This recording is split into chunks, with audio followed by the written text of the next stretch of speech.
Hello students, tally की class में आपका स्वागत है। आइए शुरू करते हैं आज का अध्याय।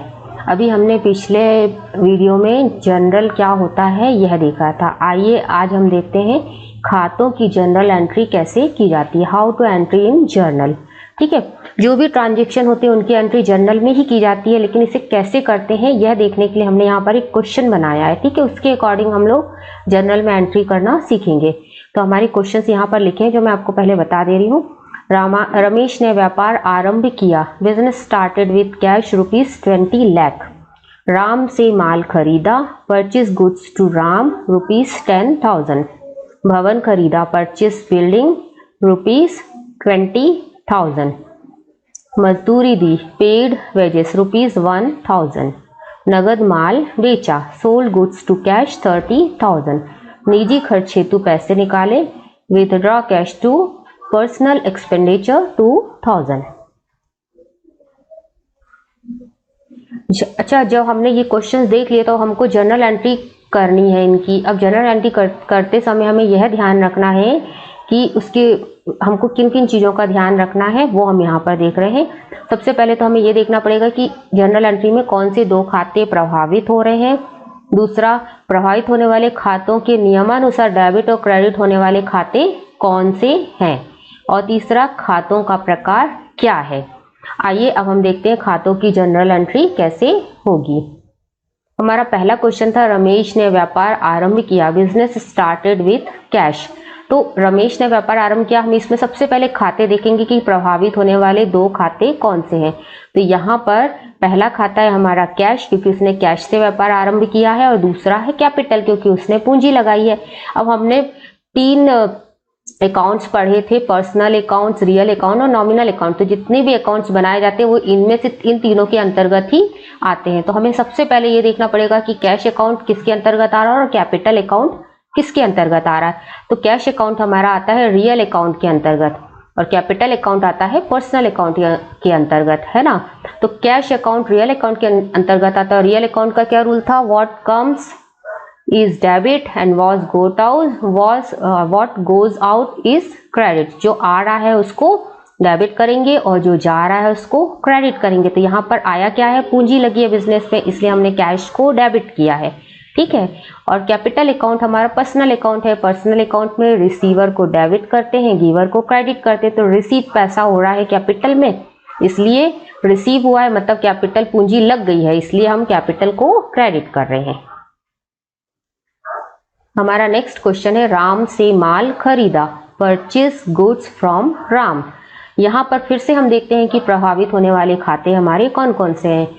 परचेस अकाउंट, चूंकि माल खरीदा है, परचेस किया है ना, तो परचेस अकाउंट प्रभावित हो रहा है, और दूसरा राम का अकाउंट प्रभावित हो रहा है। अब ये अकाउंट किसके अंतर्गत आ रहे हैं, परचेस आ रहा है नॉमिनल अकाउंट के अंतर्गत और राम का अकाउंट आ रहा है पर्सनल अकाउंट के अंतर्गत, है ना। अब आपको याद होगा कि नॉमिनल अकाउंट का रूल क्या था। नॉमिनल अकाउंट में हमने देखा था कि जितनी भी लाभ या प्राप्तियां होती हैं उन्हें हम क्रेडिट करते हैं और जितनी भी हानि या व्यय होते हैं उन्हें हम डेबिट करते हैं। तो यहाँ पर हमने परचेस किया है ना, परचेस हमने किससे किया है, राम से किया है। तो राम का अकाउंट हमारा परचेस अकाउंट क्या हो जाएगा, हमारा डेबिट होगा। हमको प्राप्त हो रहा है, प्राप्ति हो रही, तो उसको हम डेबिट करेंगे। ठीक है, और राम अकाउंट पर्सनल अकाउंट है। पर्सनल अकाउंट रिसीवर को डेबिट करते हैं और गिवर को क्रेडिट करते हैं। तो राम को, इसलिए राम चूंकि गिवर है इसलिए हमने राम को क्रेडिट किया है।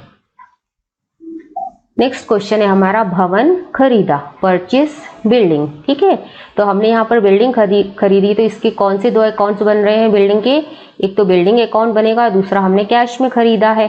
तो यहाँ पर दो खाते हो गए, बिल्डिंग और कैश। अब ये किस किस के अंतर्गत आ रहे हैं हम ये देखते हैं। बिल्डिंग अकाउंट हमारा आ रहा है रियल अकाउंट के अंतर्गत और कैश अकाउंट भी हमारा आ रहा है रियल के अंतर्गत। ठीक है, या रियल अकाउंट का रूल तो आपको मालूम ही है। रियल अकाउंट में जो कुछ भी आता है उसको डेबिट किया जाता है और जो कुछ चला जाता है उसे क्रेडिट किया जाता है। तो इसके अनुसार बिल्डिंग हमने खरीदी, मतलब भवन हमारे पास आ गया, तो हमने उसको डेबिट कर दिया, और कैश हमारे पास से चला गया इसलिए हमने उसे क्रेडिट कर दिया। ओके,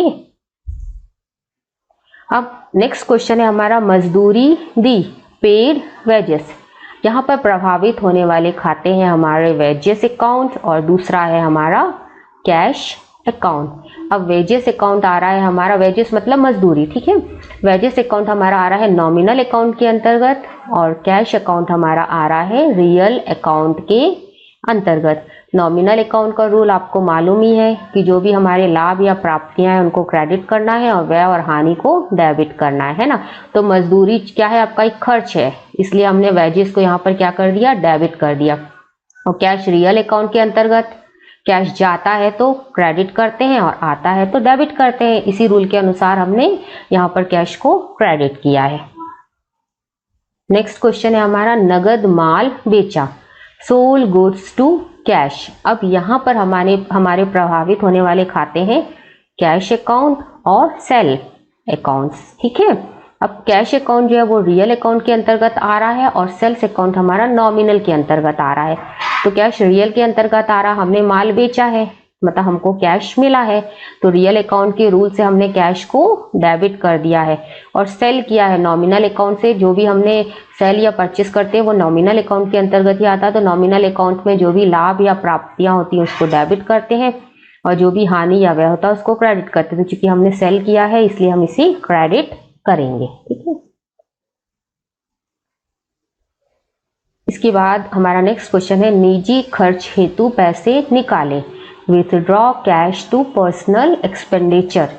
अब हम यहाँ पर देखते हैं कि इस क्वेश्चन में हमारे कौन कौन से खाते प्रभावित हुए हैं। जब भी हम व्यापार से अपने निजी खर्च के लिए पैसे निकालते हैं तो हमने ये शब्दावली में देखा था कि उसे हम ड्राइंग कहते हैं। पर्सनल यूज के लिए जो भी पैसा निकाला जाता है व्यापार से उसे हम ड्राइंग कहते हैं। इसलिए हमने यहाँ पर जो अकाउंट बनाया है वो अकाउंट ड्राइंग नाम से ही बनाया। और दूसरा अकाउंट हमारा कैश है क्योंकि हमने कैश ही निकाला है।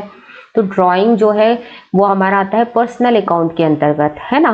पर्सनल अकाउंट का रूल क्या होता है, रिसीवर को डेबिट करते हैं, गिवर को क्रेडिट करते हैं। तो ड्राइंग किया है तो रिसीव हुआ है इसलिए ड्राइंग को डेबिट किया है। और कैश अकाउंट जो है हमारा वो रियल के अंतर्गत आ रहा है, रियल में जो भी आता है उसको डेबिट करते हैं, जो भी जाता है उसे क्रेडिट करते हैं। तो कैश हमारे पास से चला जा रहा है इसीलिए हमने कैश को यहाँ पर क्रेडिट कर दिया है। Thank you.